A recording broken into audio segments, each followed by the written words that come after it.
মজার একটা ডিমের নাস্তা। এভাবে যদি আমরা ডিমের নাস্তা বানিয়ে খাই তাহলে অনেক মজা লাগে। ডিমের স্বাদটা অনেক সুন্দর পাওয়া যায়। দেখুন, দেখে মনে হচ্ছে কত সুন্দর এই নাস্তাটা হয়েছে। এই নাস্তাটা বানাতে গেলে আমার ডিমের ফোম তৈরি করে নিতে হবে।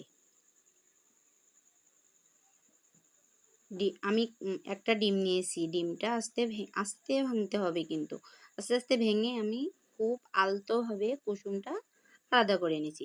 বাটিতে নেওয়ার পরে আমি বাটারের সাহায্যে ডিমের ফোম তৈরি করে নিচ্ছি। এই ফোমটা তৈরি করতে 3-4 মিনিট লেগে যাবে। দেখুন, ডিমের সাদা অংশ থেকে একটা ফোম তৈরি হচ্ছে।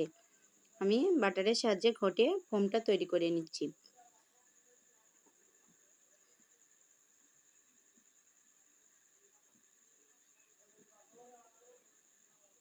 ফোমটা এতটাই সফট